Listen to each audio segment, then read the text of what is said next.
Hallelujah. Tayo po'y magpapasimula na sa ating gawain. Tayo po ba'y masaya at tayo muling magpupuri sa ating Panginoon? Amen. Dapat lang na share ating papurihan, pasalamatan dahil tunay na napakabuti niya sa buhay natin. Amen ba? Tayo po'y magbatian. Tayo babatiin po natin ang bawat isa ng 2 thumbs up. Ihayag natin na tayo yung charito. Tayo pinagbalang tunay ng Panginoon Jesus. Okay. Tayo po'y magsisimula sa ating gawain. Tayo po'y aawit, kakita at magpupuri sa ating Panginoon.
Sabi sa amin, 81 isa na dalawa.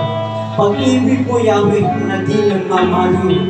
Ang sa tuwi-tuwi ay aking aawitin. Ang katapatan mo'y laging sasabihin. Ang iyong pag-ibig, walang katapusan. Sintatag ng langit ang iyong katapatan. Dahil patuloy ng mawin sa akin.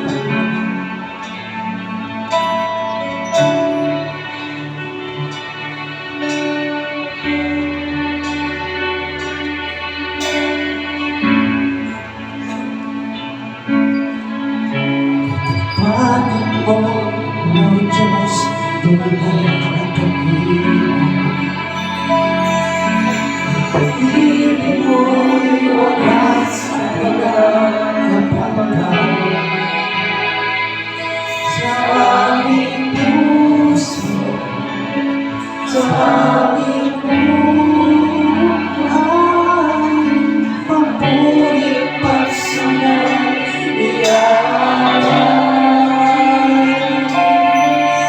Bukas noon, ngayon, magkailanman, iwan mag-iiwan.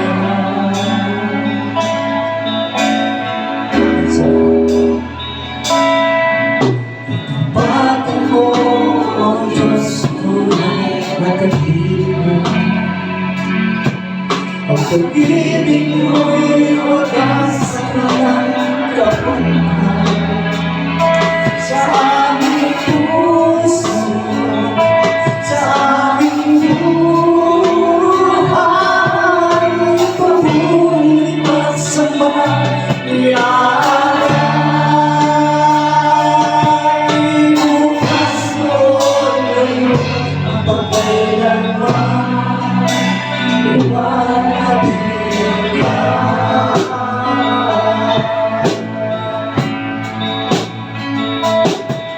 Panginoon, kainunin mo sa amin.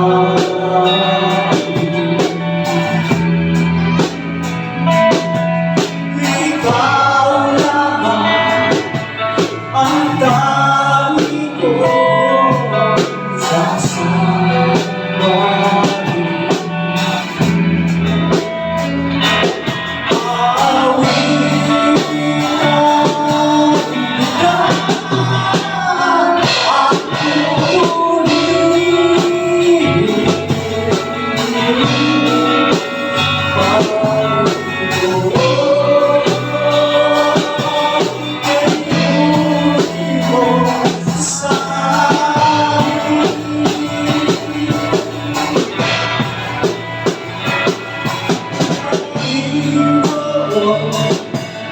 Kay buti mo sa amin.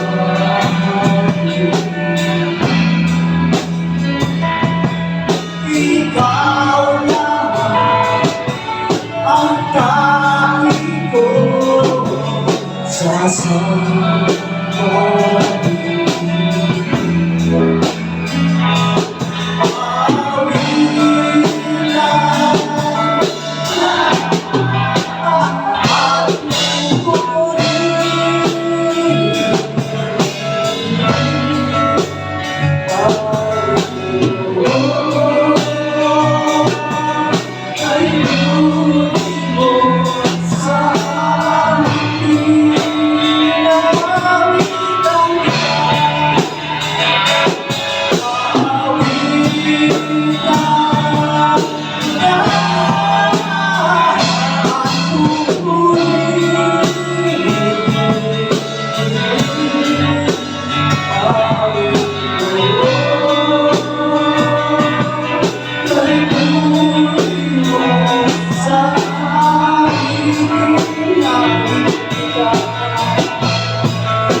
Salamat sa pagpili ng kalakasan at buhay na pagpili ng pagpipigil sa aming pagkakataon. Lord, salamat sa bawat pagmulat ng aming mga mata, sa bawat paghakbang ng aming mga Panginoon. Panginoon, patuloy namin naranasan ang patuloy na buhay na ang biyaya at pagpapalang sa amin sa araw-araw, Panginoon. Salamat po at sa buong isang linggo na hindi mo mag-iwan, hindi mo pinababayaan ang patuloy ang biyaya at pagpapalang ay naranasan namin sa ating mga buhay. Salamat, Panginoon. Sa ito, ang pinakamataas na papuri, magluwalhati ng dakila ay tangi sa iyong pangalan lamang ang Panginoon Jesus. In Jesus' name, amen.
Isang pinagpala at pinaburang araw sa ating lahat.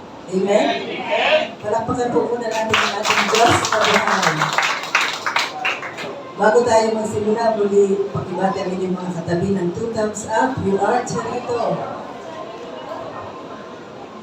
Okay.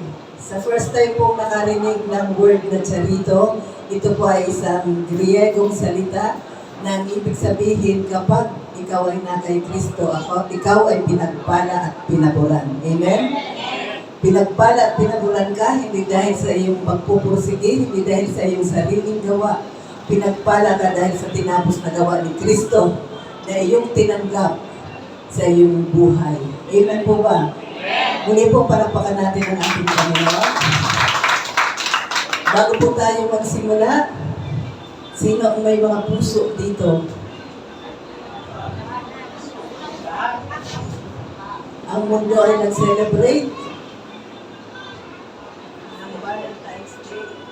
But for us Christians, we celebrate Hearts Day every day. Amen?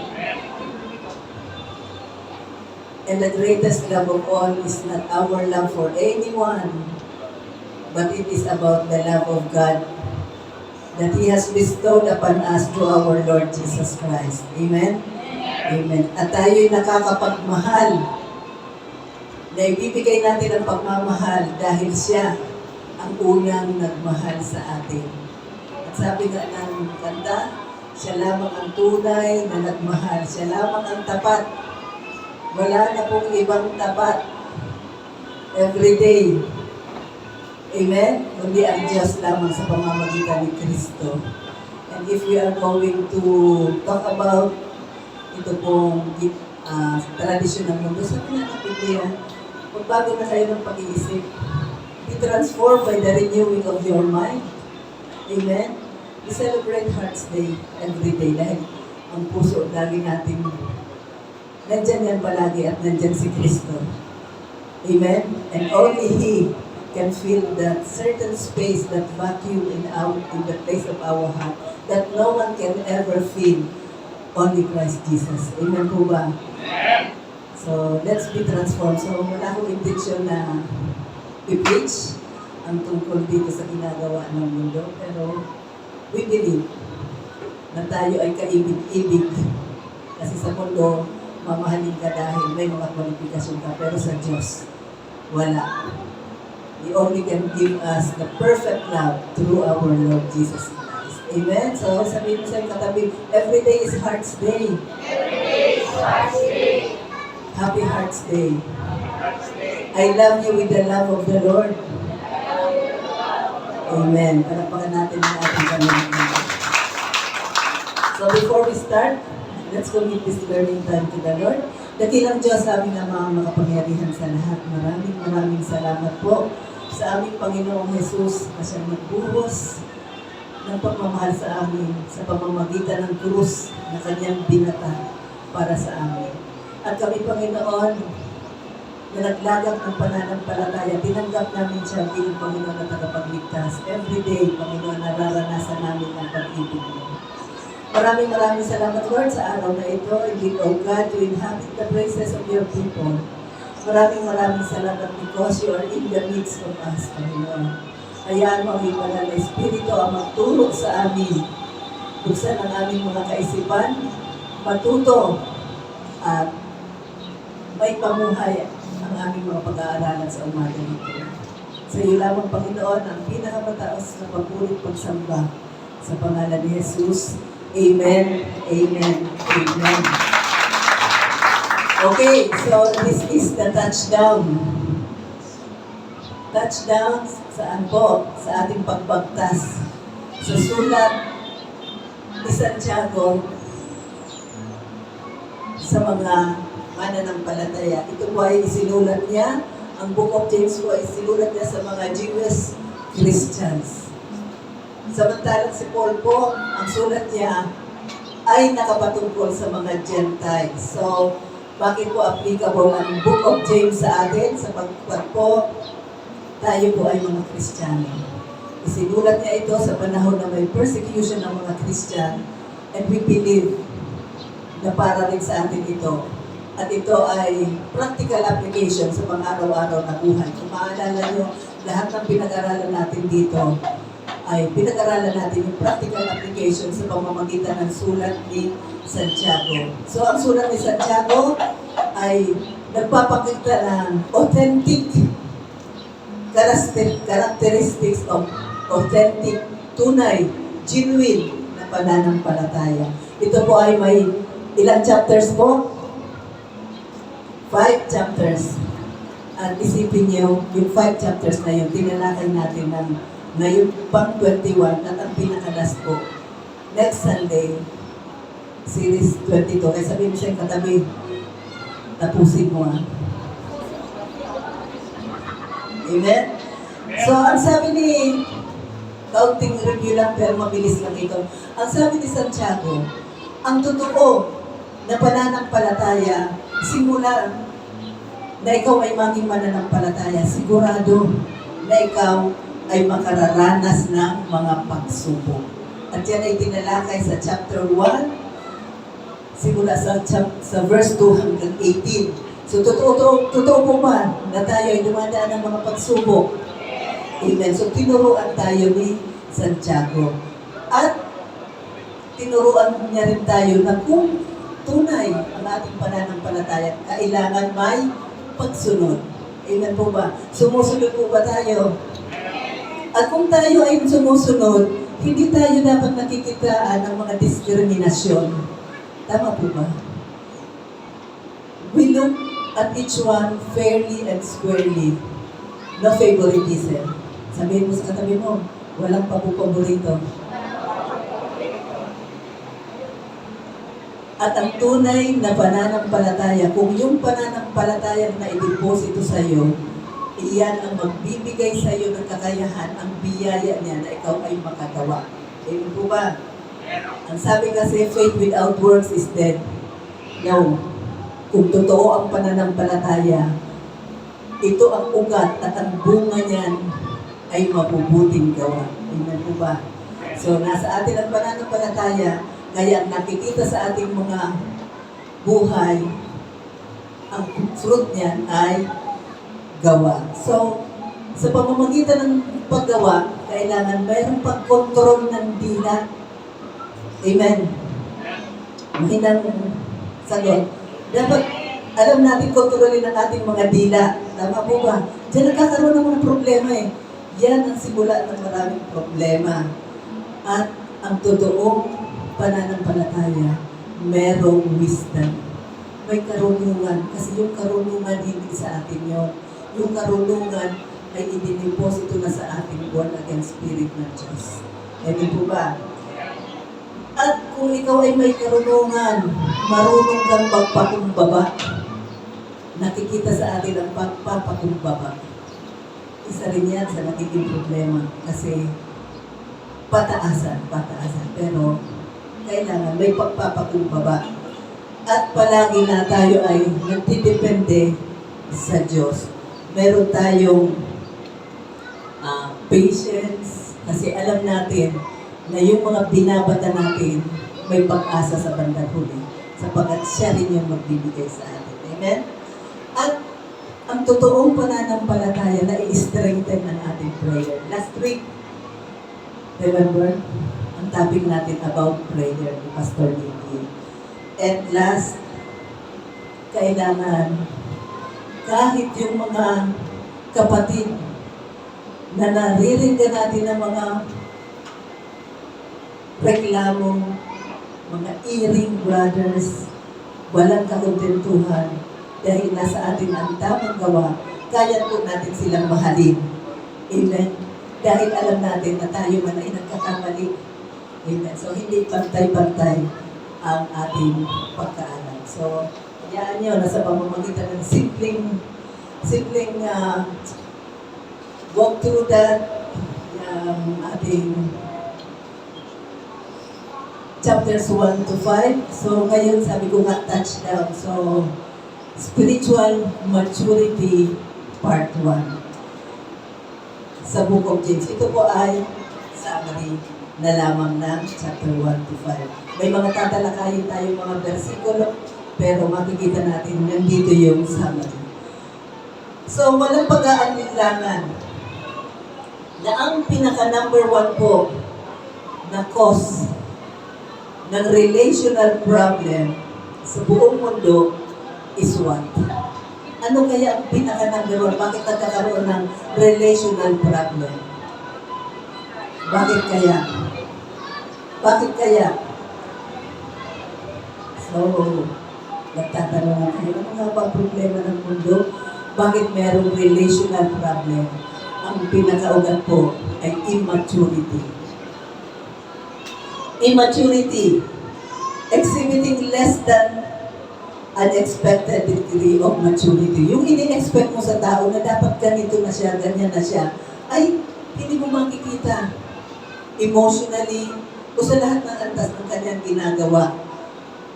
Palaging kulang. Bakit? Ini-expect mo na ang tao na yun ay mature na, pero hindi, immature pala. The number 1 marriage problem is immaturity. Amen? Maging sa mag-aasawa at sa buhay may asawa. Both partners should grow up because sometimes and so many times they are acting immature. Akala mo, kilala mo na? Yun pala, yung matagalan yun ang pagliligawan, hindi mo pala kilala.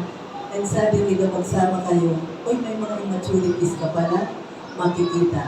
Pero dahil Kristiyano tayo, natututo tayo mag-adjust. Tama po ba? Tama po ba? Amen. Ito, joke lang. Sino bang madalas na immature? Lalaki ba o babae?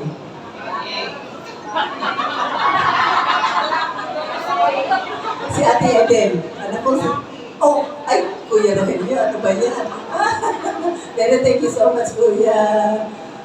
Yan sapagkat sinama mo na ang ating kapatid na Eden. Thank you. Palagpakan natin ang ating Panginoon. So, hindi na natin yan iisa-isahin. So, lahat nakangiti pati yung mga may boyfriend pa na. Parang sinasabi ng babae, si lalaki, sinasabi naman ng lalaki, si babae. Pero, nangyayari, isa sa problema ng mga mag-asawa, bakit may paghihiwalay, may mga divorce, dahil may mga immaturity nangyayari. So, kadalasan, hindi ko na i-elaborate, baka bigla akong pababain dito. Kadalasan, marami tayong nasusuong na problema by what? By saying immature things, by making immature decisions, acting in immature ways. So we just need to grow up. Amen. Grow up. It is God's will for every person that we will grow. Amen? Yan talaga ang gusto ng Diyos. Lahat tayo mag-grow up. Lahat tayo umabot dun sa punto na masasabi natin, mature na tayo. Amen po ba? So, sabi po sa Hebreo 6:1, let us stop going over the basic teachings about Christ again and again. So, marami mga natututunan natin, mga elementary teachings lang, mga bagay na pang-elementary yan. Pero as we grow up as mature Christian, sabi dito, tigil na. May mga di ba nga, pag nag-elementary ka, turo pang-elementary, palaging nag-level up. Palaging nag-level up. Kailangan may leveling up. Let us go on instead and become what? Mature in our understanding. Kailangan nagmamature. Hindi na yung mga basic na mga pinag-aaralan. Ang full grace po, hindi po yan basic. Matigas na karne yan. Matigas na karne yan. So, kaya na natin dapat lulunin yan. Hindi na tayo dapat bumabalik sa mga pang-baby katuruan. Pag malaki ka na ba, bagay pa sa'yo mag-diaper? Hindi na. Pang-baby na yan. So as we grow up, hindi na milk ang pinag-aaralan natin. Hindi na mga malalambot na karne. Kailangan matuto na tayong bumuyak ng matigas na karne. Ano yung matigas na karne? Mga teaching about righteousness. Amen. Kaya tayo pinag-aaralan natin from basic to complex study, and it is about full grace. So, sabi dito sa Hebreo 6:1, kung atin itong isa-summarize, let us go on to maturity. God says, grow up. Sabi mo sa katabi mo, grow up. Kaya yan po ang purpose ng ating church, to help everybody grow up spiritually, emotionally, mentally, in every way, and have balanced Christian living. Hindi na tayo dito mararamdamin. Hindi na tayo dito papansin. Amen? Kung hindi ka napansin, pansinin mo. Amen po ba? Kung hindi ka nabati, batiin mo. Baka may iniisip o baka may dinaramdam. So, ganun po. So, what is maturity? How do you know when you have arrived? So, ano nga ba ang maturity? Paano mo malalaman? According to James, kung paano na-achieve mo na ang maturity. So, what maturity is not? Sabi nung gumawa ng PowerPoint, parang napaka-weird dito, what maturity is not. So, ano nga po bang hindi maturity? So, what maturity is not? Yan. Pakibasa nga po. Maturity is not age. It has nothing to do with how long you've lived or how long you've been a Christian. Hindi sinasabi dito na matanda na ako at matagal na akong Kristiyano. Kadalasan ganyan ang sinasabi. You can be a Christian for 50 years and not be mature. Grabe ka naman, pastora. Tumanda na, kabataan pa nasa church na. Tumanda na, pero immature pa rin. Sa isang natiisod. May ganyan po. So maturity is not age, hindi porque matanda ka na, matagal ka ng Kristiyano, mature ka na. Hindi po. Maturity has nothing to do with your age. Granted, God's idea is that as we grow older, we get more mature. Dawa, habang tayo'y nagkakaedad, nagiging tayong mature. Hindi sa edad, hindi sa pananaw, kung paano tayo gumawa, kung paano ang mga outlook natin sa buhay. Pero hindi kadalasan nangyayari yan. Kaya nga sabi, maturity is not age. Hindi may mga bata pa pero ganito na siya mag-isip. Ganito na siya mag-akto sa mga bagay-bagay. Pero bata pa yan. Bata pa yan.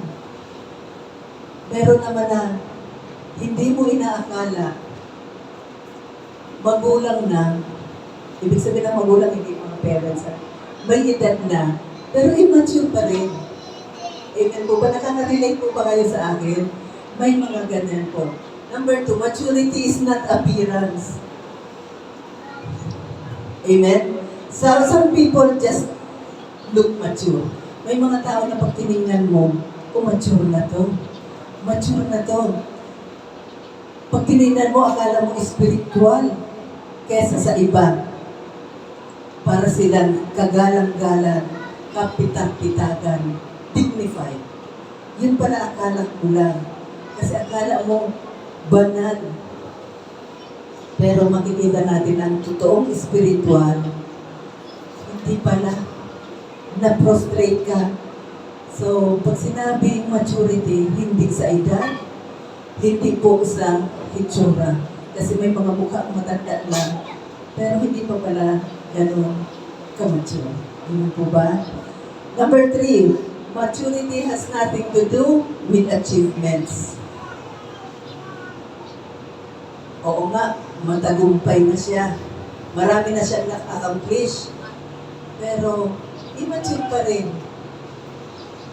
Kasi pwede ka naman hindi ganun ka-mature, pero pwede kang yumaman. Amen po ba? Kasi maraming mga kaparaanan. So, hindi sinabi na ito na yung mga na-accomplish mo, mature ka na. Hindi po. Maturity has nothing to do with academics. Ilan bang degree ang natapos mo? Ilan bang titulo ang nakakabit sa pangalan mo? Hindi po makiksasabi na ikaw ay mature na. Nung ikaw ay mag-graduate sa elementary, honor ka, akala mo, alam mo na. Pero kailangan mo pa palang mag-high school at marami ka pang malalaman. Pero pagdating sa high school, kulang pa, kailangan mo pang mag-college. At kung nag-college ka, kailangan mo pa palang mag-master. So, and yet, minsan, hindi pa rin ganun ang outlook mo sa buhay. So, maturity has nothing to do with academics. Anong sabi ng Diyos? God says maturity is attitude. Attitude is what makes the difference. It's your character. Pag sinabing attitude, yung pag-uugali, yung personality. Pag sinabi namang character, ito mga good qualities of a person that includes moral, emotional strength, honesty, and fairness. Para sa Diyos, maturity is attitude and character. Amen. Hindi siya tumitingin sa kung ano ka, kung ano ang natapos mo, kung sino ka. Kundi ang nakikita niya, yung attitude at ang iyong character. Ang sabi ni D.L. Moody, character is what you are in the dark. Pag sinabi daw na character, ano yung nakikita sa iyo? Kung ikaw ay nasa madilim kasi sa likod na nangyayari sa buhay mo, how do you act? How do you react? How do you respond? Kung dumaranas ka ng mga madidilim na bahagi ng buhay mo. Recognition is what people say about you. Ito yung mga sinasabi ng tao sa iyo, nire-recognize sa iyo ng tao. Pero character is what God says about you. Ano ang mahalaga? Recognition ng tao o ang sinasabi ng Diyos sa iyo? Mahina ang sagot niyo. Anong mahalaga sa inyo? Yung sinasabi ng tao o yung anong nakikita ng Diyos sa iyo?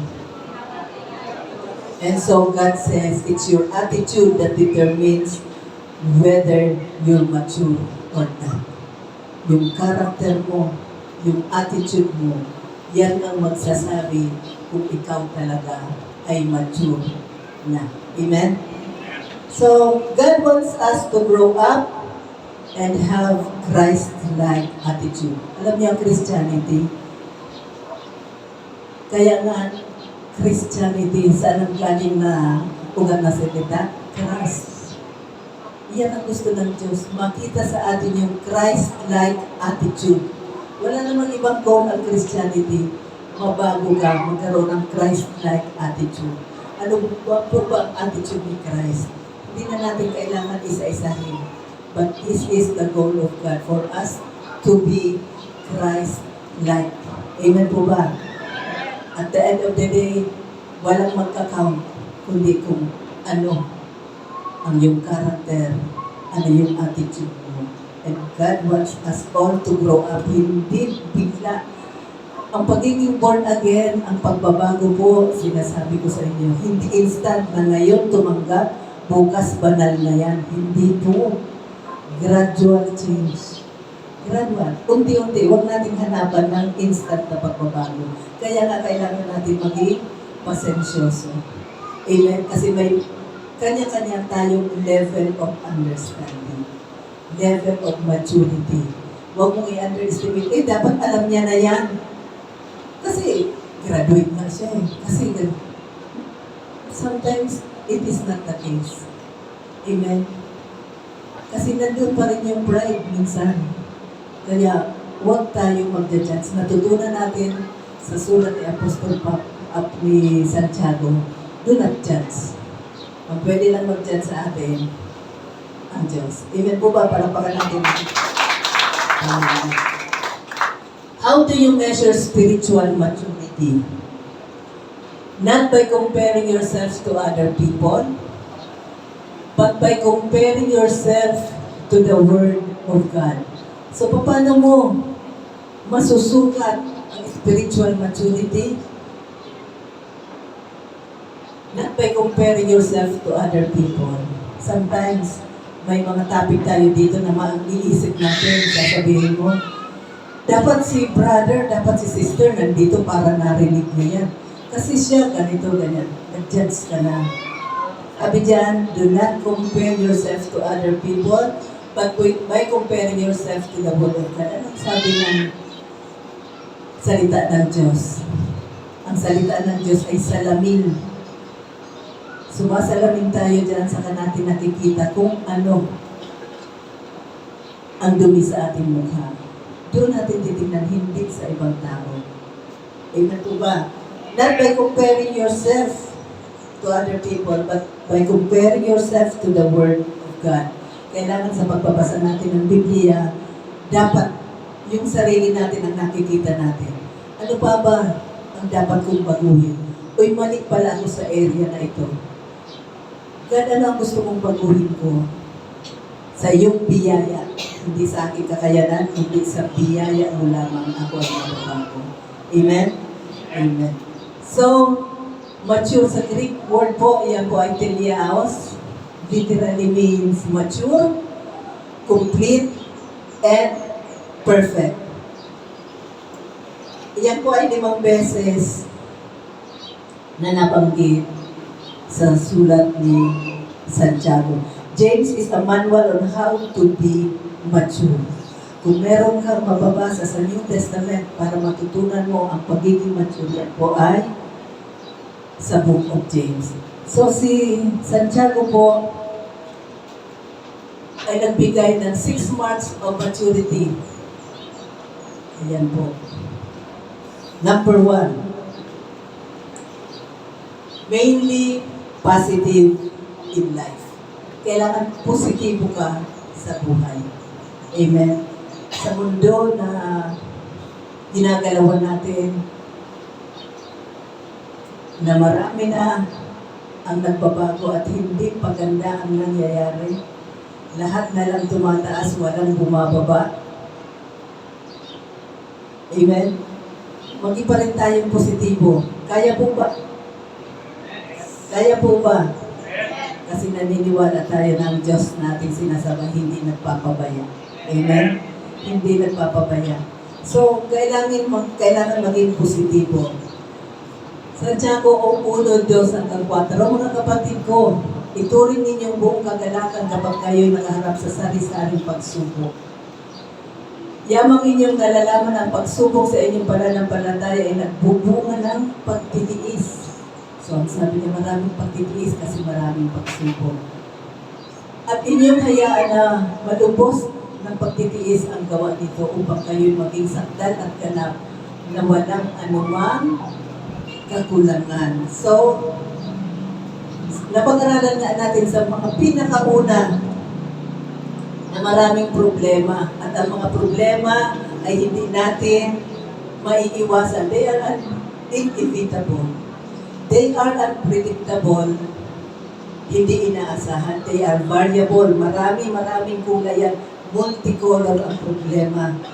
Pero ang mga problema na yan may purpose. Ano po ang purpose? Na ang pagtitiis na yan, tayo'y magiging sakdan at ganap na walang kakulangan. Amen? So, may purpose. Kaya kailangan nating maging positibo. So, how do you handle trials? Paano mo pinakikitunguhan ang mga pagsubok? It is the first test of maturity. How do you react to problems? Paano ka nagre-react sa mga problema? Kasi bilang Kristiyano, hindi tayo exempted. Mangyayari at mangyayari ang mga pagsubok. Paano mo ito pinakitutunguhan? Paano mo ito hinaharap? Do they blow you away? Tatalsik ka na ba kaagad? Do you get nervous, uptight, and negative? Nagiging ka na bang negatibo? Do you grumble and gripe? Ikaw ba ay nagre-reklamo? Binibigay ang sisi sa iba? So how do you handle problems? Ang sabi ni Santiago, be mainly positive in life. Why? Bakit kailangan natin maging positibo? Because Christianity is a life. Ang Christianity po ay buhay. Ang Christianity po ay hindi relihiyon. It is a life. Life means reality of problem. Kaya pag buhay ka, may problema ka. Pag wala ka problema, mamroblema ka. Amen? Sino lang ba walang problema? Sino ang walang problema? Gusto niyo nang graduate sa problema? Sagot. Gusto niyo nang graduate sa problema? So, reality ng buhay, may problema. At kapag wala kang problema, mamroblema ka. Amen? Bakit? Kasi pag ganyan na, nandiyan na sa harap mo ang problema, alam mong may Diyos kang inaasahan. Amen? May Diyos ka na nangako na hindi ka iiwan, na hindi ka pababayaan. Amen? At sa lahat ng mga pagsubok na yan, hindi ka niya bibigyan ng pagsubok na hindi mo kaya. Dahil kung may isa na naniniwala sa iyong kakayahan, na nakakakilala sa iyo, ang Diyos yun. Amen. At alam niya, lulusutan mo yan. Bakit? Anak ka niya eh. Amen. Anak ka niya. May anak pang pinabayaan ng magulang. Eh kung yung anak niyo ba nasusong sa ganitong problema, yung tatay, yung nanay ba, hindi gagawa ng parang para sa anak niya. How much more ang ating Ama sa langit. Amen. Amen. Palakpakan natin ang ating Panginoon. Life means reality of problems, and part of life means solving problems. Yun ang buhay natin. Life is a problem to be solved, and facing them with the right attitude. Dapat tama ang attitude natin sa pagharap sa mga problema. What is your natural attitude? Your natural bet when things don't go right and you're irritated. Kadalasan ganyan. Pag nandyan na, galit ka na, iritado ka na. Are you a negative or a positive? Huwag niyong sagutin niyo sa isip niyo. Madalas ka bang negatibo or positibo? Are you basically a supportive person or are you a skeptical person? Is your life filled with gratitude or grumbling? Puno ba ng pagpapasalamat ang buhay mo o puro reklamo? Sa totoo lang, bilangin mo ang mga blessing ni Lord sa iyo. Ia-outnumber niya yung mga problema. Amen? Amen? Kagabi nga ng dagasal ako, sabi ko, Lord, grabe, ikaw lang talaga nakakaalam sa buhay ko. Simula bata ko, nagsimula na naman ako magsaysay sa Kanya. Kaya medyo, habang hindi ako nakakatulong, ginagawa ko nakikipag-usap sa Kanya. Ang daming mga bagay na pinagdaanan ko, syempre alam mo yan, Lord, pero mas gusto kong isaysay sa'yo. But now I am standing tall, syempre matangkad ako. Confident, because you are with me. Marami pa akong gustong gawin. Extend my life, Lord. I want to see the finished product of the church and I want to enjoy it. Imbis na grumbling, pagpapasalamat. Amen? Pagpapasalamat. Dahil ang dami niyang ginawa. Subukan niyo kaya. Imagine niyo kung nandyan pa gumagana pa ang inyong mga imahinasyon. Simula, bata kayo. Simulan niyo lang, challenge ko lang sa inyo. Simula na nagkaisip kayo, sa gabi isa-isay niyo sa Lord hanggang sa kasalukuyan. Haba niyan. Tama po ba? Ang haba niyan. Lahat ng pinagdaanan mo. You will be filled with awe and thanksgiving. Bakit? Dakila, sapat ang biyaya ng Diyos. Sabi sa awit, salamat, salamat. Ikaw lang ang nakakakilala sa atin. Na tayo may tatago sa Diyos. Amen po ba? Hindi ako maging magdrama ngayon. Are you affirmative or are you angry most of the time? Palagi ka bang galit? O palagi kang okay ang lahat? How are you today? Wala kayo. So how are you today? You are always affirmative. Palaging all is well. Pag may tanong, how are you today? All is well. Bakit? Because I am Charito. I am a child of God. So everything is okay. Oh. Santiago 1:12. Mapalad ang taong nagtitiis ng pagsubok sapagkat kapag siya ay subok na, siya ay tatanggap ng putong ng buhay na ipinangako ng Panginoon sa mga nagmamahal sa Kanya. So, napag-aralan natin dito, winning over temptation. Lahat may pagsubok, may mga temptation, pero mapagtatagumpayan, napagtatagumpayan natin yan. Bakit? Bakit tayo nagtatagumpay sa mga test, sa mga pagsubok? Because only God can make us win. Amen? Hindi tayo, kundi God can make us win. You can be great in the knowledge of God. You can be great in the knowledge of the Bible. Maaaring lahat alam mo. Books of the Bible, topics sa Bible, and yet, you are pugnacious. Ano ibig sabihin? You are quarrelsome. Alam mo lahat. You are a walking Bible. Alam mo, kahit tulog ka, tanungin ka, alam mo, yung versikulo, tanungin mo mga characters. Pero, palaway ka naman. Palaway ka naman kasi pag ikaw nahaharap sa problema, nagiging kang quarrelsome. Hindi mo kaya yung pressure. So, if you are under pressure, be positive. Pastor, ang hirap naman yan. Eh, sabihin mo, grace, grace to it. Grace, grace to it. Nakakatuwa yung natutunan na yan. Grace, grace to it. Bakit? Pag sinabi mo yan, alam mo, hindi sa iyong kakayahan, kundi sa biyaya. At pag sinabing grace, hindi ano pa man yan, kundi ang biyaya sa atin ay ang ating Panginoong Jesucristo. Amen? Okay. Number 2, actively responsive to others. Okay? Actively responsive to others. Santiago 2:8, mabuti ang inyong ginagawa kung tunay na inyong ginaganap ang kautosang makahari ayon sa kasulatan. Ibigin mo ang iyong kapwa na gaya ng iyong sarili.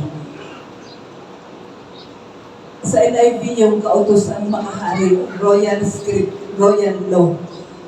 Royal law. Bakit? Bakit sinabing royal law? Dahil kapag sinunod mo yan, ano yung sinunod mo? Ibigin mo ang iyong kapwa na gaya ng iyong sarili. Hindi mo na kailangan ng iba pa. Bakit? Pag-ibig talaga. Tingnan mo yung fruit of the Spirit. The fruit of the Spirit is love. Sabi ng iba, 9 fruits of the Spirit, no. 8 lang, kasi yung love, kung meron kang love, meron kang pagtitiis, meron kang pagtsatsaga, nagmumula lahat sa pag-ibig. Nagagawa mo yan dahil may pag-ibig ka. Amen? So, pag sinunod mo yan, wala nang ibang kailangan pa. Hindi pag-ibig lang. Amen po ba? Amen. Sapagkat tayo ay inibig ng Diyos nung tayo ay hindi kaibig-ibig. Amen po? A mature person is actively sensitive and responsive to others. Hindi niya lamang nakikita yun niya yung kanyang pangangailangan, kundi nakikita niya rin yung pangangailangan ng iba. Naiintindihan niya yung mga pinagdadaanan sakit ng kanyang kapwa, sapagkat hindi lamang siya interesado sa kanya, nararamdaman. Minsan, pag Kristiyano ka, take ka ng mga problema ng mga tao, pero hindi nila alam, ikaw din ay dumadanas ng sakit. May pinagdadaanan ka rin. Pero dahil ikaw ay mature ng Christian, you still have the time to listen. Amen. You still have the time to listen. Nung pandemic po, kami po mag-asawa nakaratay din sa balik. Pero may mga nare-receive kami mga tawag. Ako may nare-receive ako mga pa-prayer kasi ganito, ganyan, ganyan. Pero after po noon, pumayat din po ako kasi dumanas din po ako ng nag-positive po si Mr. At nahawa po ako. Pero dito lang kami sa bahay. All by the grace of God, we were healed. By His stripes, we were healed. Amen po ba? So, hindi lamang tayo interesado na ito ang nangyayari sa akin o ito ang pangangailangan ko. We are actively responsive to others. Kung ang ating mga anak ay immature pa, ano kadalasan ang gusto ng anak na immature pa? Yung mga ganyang maliliit. Ang gusto niya lahat sa kanya. Akin to, akin yan, akin lahat. Wala siyang pakialam sa iba. Kasi nga, bata, pag ikaw matanda na at gusto mo, sa'yo pa lahat attention, lahat pagmamahal, lahat, asawa nakikipagkumpetensya sa atensyon ng nanay sa anak, naku, grow up. So, natural sa bata na gusto niya sa kanya lahat. Pero hindi po natural sa matanda na gusto niya sa kanya pa lahat. Amen po ba? Amen. So, God says that love, being interested in others, is a mark of maturity. So, nag-ipong specific si Santiago sa Kapitulo 2, 1 hanggang 5, basahin po natin. Mga kapatid, huwag kayong magkaroon ng pagtatangi. Habang tinataglay ninyo ang pananampalataya sa ating Panginoong Hesukristo, ang Panginoon ng kaluwalhatian. So, ang sabi ni Santiago, magkaroon tayo ng patas na pagtingin. Patas, hindi nagtatangi. Sapagkat kung pumasok sa inyong pagtitipon ng isang taong may mga gintong singsing sa mga daliri at may magandang kasuotan at may pumasok din isang dukha na may hamak na damit, At inyong pansinin na may suot ng damit na maganda at sinabi, maupo ka rito. Patas ba? Hindi. At sa dukha ay inyong sinabi, tumayo ka riyan, umaupo ka sa ibaba ng tungtungan ng aking mga paa. Hindi ba kayo gumagawa ng mga pagtatangi sa inyong mga sarili at nagiging mga hukom na may masasamang pag-iisip? Makinig kayo, minamahal kong mga kapatid, hindi ba pinili ng Diyos ang mga dukha sa sanlibutan ito upang maging mayaman sa pananampalataya at mga tagapagmana ng kaharian na kanyang ipinangako sa mga nagmamahal sa Kanya? Amen? So, ang sabi ni Santiago, ang solusyon, ang sagot sa pagtatangi ay fair treatment on the plain level of mercy. Bakit on the plain level of mercy? Hindi ka pwedeng magtangi dahil lahat tayo ay tinahabagan. Amen. Lahat tayo ay tinahabagan ng Diyos. Binigay sa atin ang kahabagan, so kailangan din tayong magkaroon ng kahabagan sa iba.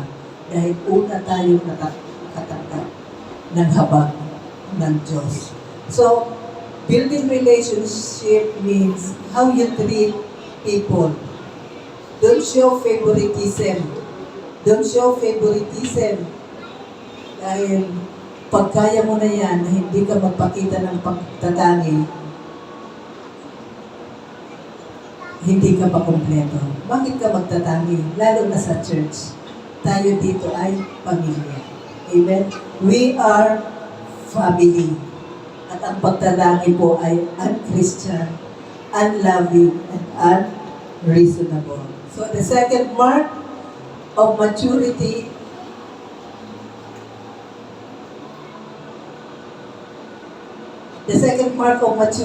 is how you are responsive to others. Do you respond in love or in apathy?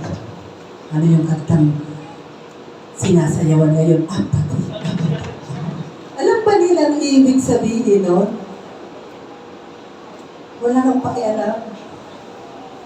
Wala kang pakialam. Pero kinakanta ng mundo. Kaya nga sabi ko, be transformed by the renewing of your mind. Magbago na tayo ng kaisipan. Sino ang paborito yan? Sinasayawan pa yan. Apathy. Kabalik na yan ang love. Amen? So, nasa sa iyo lang yan. Hindi ko naman kayo pinagbabawalan. Sinasabi ko lang ang ibig sabihin. Unang Korinto 13, 1 hanggang 3. Kung ako'y magsalita ng mga wika ng mga tao at ng mga anghel, subalit wala akong pag-ibig, ako'y nagiging isang maingay na pumpiyang o patingaw na umaalingaw-ngaw. At kung mayroon akong kaloob ng propesiya at nauunawaan ng aking ang lahat ng naunawaan ko ang lahat ng mga hiwaga at ang lahat ng mga kaalaman. At kung mayroon akong buong pananampalataya upang mapalipat ko ang bundok, ngunit kung wala akong pag-ibig, ako ay wala kabuluhan. At kung ipamigay ko ang lahat ng aking ari-arian, at kung ibigay ko ang aking katawan upang sunugin, subalit wala akong pag-ibig, wala akong pakinabang. Anong sinasabi dito ni Apostol Pablo? Paul is simply saying, I may win all kinds of people to the Lord. Madala ko man ang lahat ng klase ng tao sa Panginoon. I may build great church buildings. Magpatayo man ako ng simbahan. Maging tanyag man ako, makita ko sa telebisyon.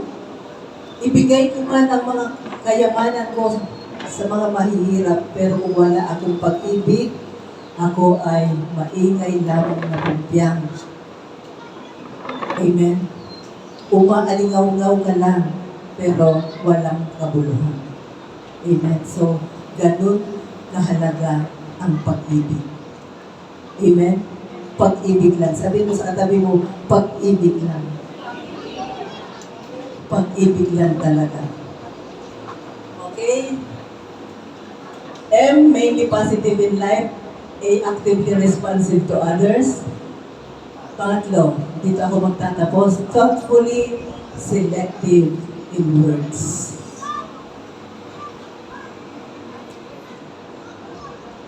James 3:2, Santiago 3:2, sapagkat tayong lahat ay natitisod sa maraming bagay.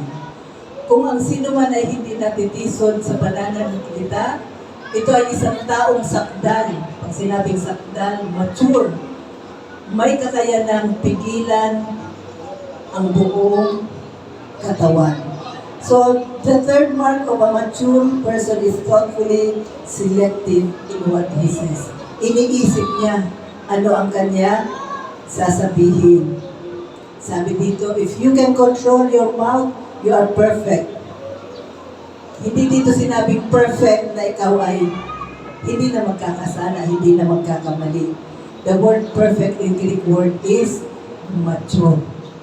Mature. So, sa Santiago 3, dadaanan natin ito hanggang 8. Dadaanan natin ito. Ano ang nagagawa ng dila? Kasi thoughtfully selective in words. Sa pagsasalita natin, anong ginagamit natin? Dila. Ganon katindi ang dila. Ganon katindi ang nagagawa ng dila. Santiago, pakibasa nga po.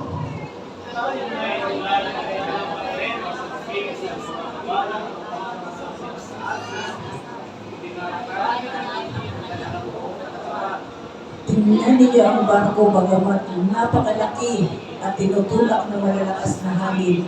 Gayon may mapapabaling sa pamamagitan ng isang napakaliit na timon saan man naisin ng piloto. Dito hinalin tulad ang dila. Hinalin tulad ang dila. Napakaliit na timon. So, yung inilalagay natin sa bibig ng kabayo para mapasunod, ganun daw ang ginagawa ng dila. Siya ay maliit lamang na timon, pero napababaling lahat. Ano ibig sabihin natin? Our mouth determines our direction.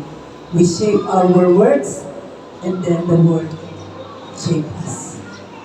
So, grabe. Kaya maging maingat tayo sa ating mga sinasabi. Verse 5 to verse 6. Kayo man naman ang dila ay isang maliit na bahagi, ngunit nagyayabang ng napakmalalaking bagay. Tingnan ninyo kung paanong sinusunog ng maliit na apoy ang malaking gubat. Ang dila ay isang apoy. Ang dila na kasama ng ating mga sangkap ay isang sanlibutan ng kasamaan. Pinudungisan nito ang buong katawan at sinusunog ang pag-inog ng kalikasan at ito'y mismo ay sinusunog ng impyerno. So kayang sirain ng dila maging ang ating mga ari-arian. Amen? Alam niyo po ba yung verbal arsonist? Alam niyo yung verbal arsonist? Naninirang puri. Sino nung sunog sa California, gawa ng nature? Bigla na lang nagliyap, tama? California ba yun? Walang natira. Nagsimula lang sa isang spark, pero lumaganap. Ganon din ang nagagawa ng dila. Kaya kang sirain ito. Kaya kang sirain ito. So, yung mga verbal arsonist sa modernong tawag ngayon, yung mga marites. Pag natripan ka, gawaan ka ng kwento, sira ka ba? Masisira ka. Sira ka. Kahit wala ka namang ginagawa, minsan, trip-trip lang, may mga taong mahilig gumawa ng kwento. So, gossip is like a fire. It spreads quickly. So, nawa ang mga taong, lalo na natatagpuan sa church, walang ganon. Amen po ba? Walang ganon. Lalo na kung kapatid mo rin naman sa pananampalataya. Hinalitulad pa ang dila sa mga hayop, sa zoo. Ayan, tingnan natin. Sapagkat ang bawat uri ng mga hayop at mga ibon ng mga hayop na gumagapang at mga nilalang sa dagat ay mapapaamo at mapapaamo ng mga tao. Subalit, ang dila ay hindi napapaamo ng tao. Matindi, isang hindi napipigilang kasamaan, puno ng laso ng kamatayan. So, pwede mo daw itim ang mga hayop, pero ang dila, hindi. Bakit? Mouth displays our identification. Makikilala ka anong lumalabas sa bibig mo. And it reveals our character. Kung ano ang nasa loob mo, yun ang ilalabas ng dila mo. Sabi nga, out of the abundance of the heart, the mouth speaks. Amen? So, sabi nga dyan, ito ay isang restless evil. Hindi mapakali ang dila daw ng tao. Hindi mapakali. Any moment, it can break down. Para itong lason. Sino po ba nga may lason? Kagat ng ahas. Pwede kang ano tawag doon? Pag natuglaw ka yung pinag-produce nun? Kamanda. Yun. Inalintulan sa kamanda ang gawa na dila na hindi mapakali. Kayang manira, kayang manuno. So, ano po ang pinupunto dito sa verse 9 to 12? The point is, whatever it is in the wind, ano man yung nandoon sa bukan, inilalabas. Ano yun? Kung ano yung nasa puso mo, iyon ang ilalabas mo. Whatever is in the tree comes out in the fruit. Kung ano yung itinanim, ano yung nandoon sa ugat, yun ang bunga. Amen? Kung ano yung nandoon sa ugat, yun ang bunga. So, ang totoo lang po, hindi naman talaga yung hindi yung dila ang problema. Ang problema po ang puso. Ang problema po is not the tongue, it is the heart. Sabi po sa Matthew 12:34b, for out of the abundance of the heart, the mouth speaks. Kasi pag galit na kung ano yung nasa loob mo, at pag hindi ka nag-ingat, yun ang ilalabas ng iyong bibig. Gusto ko pong pakinggan niyo ito. Negative ka, kung ano yung mga negatibo palaging lumalabas sa iyong dila, ang ipinapakita dyan, fearful heart. Fearful heart. Kung palagi kang negative, ang totoo dyan, takot ka. Fearful heart. Pag very harsh naman yung mga salita mo ang pinapakita dyan, angry heart. Pag ikaw naman ay palaging nagyayabang, ipinapakita ng puso mo na ikaw ay insecure. Eh, pakinggan mo anong lumalabas sa bibig na to. Kasi doon mo makikita. Pag palagi naman ang lumalabas sa bibig ay mga kalaswaan, ano ang puso niya? Impure. Okay? Impure. Wala nang naisip kundi kalaswaan. Impure heart. The heart of the problem is the problem of the heart. Ang puso talaga ng problema ay ang problema ng puso. Amen? Puso talaga. Critical at all times. Napaka-critical ito. Kasi napakapait ng puso. Pero ano magandang balita? Only God can change your heart. Amen? Only God can change your heart. Siya lang yun. So, may gawa ba tayo? Wala. So, alam niyo ba, na pag kayo ay nagpa-check up, pag pina-check up niyo yung bata, anong sasabihin ng doktor? Ilabas mo nga ang dila mo. Yes? Bakit? Slick out your mouth.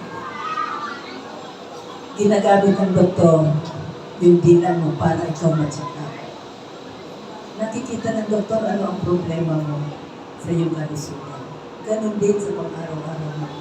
Kung ano ang lumalabas sa bibig, yun ang problema ng kanyang puso. So, ano ang definition ng walang ingat na pagsasalita, mga pangit na salita, paninirang puri. Ano ang ibig sabihin ng pagchichismis? Hearing something you like about somebody you don't. Gustong-gusto mo yung chismis? Bakit mo nagugustuhan yung chismis? Kasi ang naririnig mo, yung mga bagay na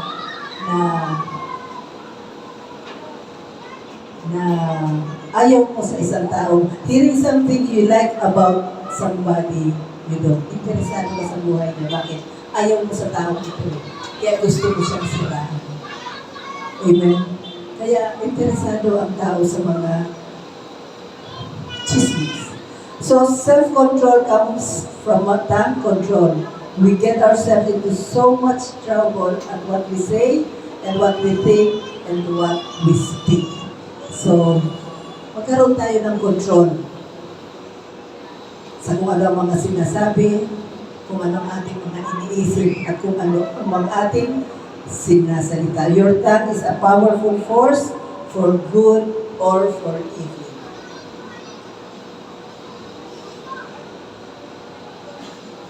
Ayan, sabi pa pala yan. So sa pamamagitan nito ay pinupuri natin ang ating Panginoon. Anong ginagamit natin? Dila. At Ama, at sa pamamagitan nito ay nilalait natin ang mga taong ginawa ayon sa larawan ng Diyos. Mula sa iisang bibig ay lumalabas ang pagpupuri. At panlalait, mga kapatid ko, hindi dapat maging ganito. So, hindi dapat lumalabas sa iisang labi ang pagpupuri at paglalait sa kapwa. Ganun po ba? Kung ikaw ay nagpupuri sa Diyos, nawang lumabas sa bibig mo ang panlalait ng iba. Ang isang bukal ay binubukalan ng matamis at mapait. I-explain ko na yan, mga kapatid ko. Maaari ba na ang puno ng igos ay magbunga ng ulibo?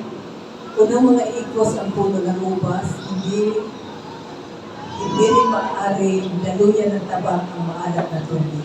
Yun nga po, ano yung nasa loob, yun ang lalabas. So, out of the abundance of the heart, the mouth speaks. So, ang kamatayan at ang buhay ay nasa kapangyarihan ng dila. At ang umiinom sa kanya ay kakain ng kanyang bunga. So, ang kamatayan at buhay ay nasa kapangyarihan ng dila. Ano bang gusto mong mangyari sa iyo? Mga salitang buhay o kamatayan? Siyempre gusto natin buhay. Efeso 4:29, anumang masamang salita ay hindi dapat lumabas sa inyong bibig, kundi ang mabuti lamang para sa ikatitibay ayon sa pangangailangan upang ito ay makapagbigay ng biyaya sa mga nakikinig. So, you say things to build other people up. Ang sinasabi natin, kailangan lumalabas sa bibig natin to build other people up. So, kailangan i-push natin ang ating kapwa. Maging daluyan tayo ng pagpapala sa kanya para ang marinig niya ay mga bagay lamang na kanyang ikabubuti. Or even if it's the truth, you need a proper timing. Minsan kailangan mo din talagang sabihin kung ano ang problema. Pero kailangan may tamang panahon sa pagsasabi ng mga bagay sa tao. Kung totoo naman na mali yung ginawa niya, hindi mo siya abruptly sasabihin, uy, kapatid kasi ganyan-ganyan. Maghintay ka ng tamang timing para sabihin niya. Dapat lamang na lumabas ating mga bibig is to build other up. Hindi tayo dapat magsasalita ng mga bagay na kanyang ikawawasan. Amen? Yan po ay marka ng maturity. Marka ng maturity. A mature person manages his mouth. It doesn't matter how long you've been a Christian. If you are not thoughtful in your words, you've missed the point. Matagal ka na ng Kristiyano pero hindi ka nag-iingat sa iyong mga pagsasalita. You miss the mark. Amen? So, isip-isip din pag may time. Santiago 1:26, kung inaakala ng sino man na siya ay relihiyoso, subalit hindi pinipigil ang kanyang dila, kundi dinadaya ang kanyang puso. Ang relihiyon ng taong iyon ay walang kabuluhan. James 1:26. So, ibig sabihin, maturity is reaching the point of knowing the power of your words because God is committed to do what He hears us say. So, maturity is reaching the point of knowing the power of your words. Mature ka na kung alam mo nang pigilan ang iyong mga sinasabi. Marunong ka nang magpili ng mga tamang salita. Hindi ka naninira.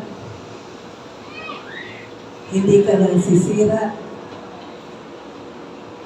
Pinipili mo ang mga bagay na dapat mong sabihin. It should build others up, not to tear down. Because God is committed to do what He hears us say. Committed ang Diyos kung ano ang naririnig niya sa mga sinasabi natin. Yan, dadaanan na lang natin po ang versikulo na ito. Bilang 14:26-30, at nagsalita ang Panginoon kina Moses at Aaron na sinasabi, hanggang kailan magreklamo sa akin ang masasamang kabuluhang ito?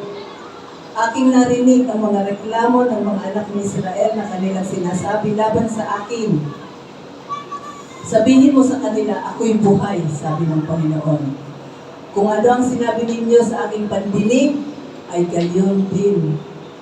Ay gayon ang gagawin ko sa inyo. Ang sabi ng Diyos, as surely as I live, declares the Lord, I will do to you the very thing I heard you say. Verse 29. Ang inyong mga bangkay ay mabubuwal sa ilang na ito at ang lahat ng nabibilang sa inyo ayon sa inyong kabuuang bilang mula sa 20 taong gulang pataas na nagreklamo laban sa akin ay hindi papasok sa lupaing aking ipinangako na patitirahan ko sa inyo maliban kay Caleb na anak ni Jephunneh at kay Joshua na anak ni Nun. Kailan nangyari ito? Nung papasok ang Israel sa lupang pangako na pinangungunahan ni Joshua at ni Caleb. Yung mga espiya, 12 spies, pero lahat ng 10 hindi nakapasok. Bakit? Ang nakita nila yung higante na problema. Pero ito si Caleb at saka si Caleb at saka si Joshua. Dahil alam nila, ipinangako na ng Diyos. Ang nakita nila, napasok na nila ang lupang pangako. Kaya nung nangyari, yung mga nag-grumble, yung mga nagreklamo, lahat namatay. At ang nakapasok lamang si Caleb at si Joshua. Kasi ang sabi ng Diyos, as surely as I live the Lord. Forever bang mabubuhay ang Diyos? Amen, siya ay buhay. I will do to you exactly what I heard you say. Kaya dapat ang naririnig sa ating mga labi ay lahat lamang buhay. Kaya kung ano ang ayaw mong mangyari sa iyo, huwag mong babanggitin. Amen? Huwag mong sasabihin, ay ang hirap ng buhay. Para mo pang hinahatang, ay ang hirap ng buhay. Para mong hinahatang na ang hirap-hirap talaga. Yun talagang makikita mo, ang hirap ng buhay.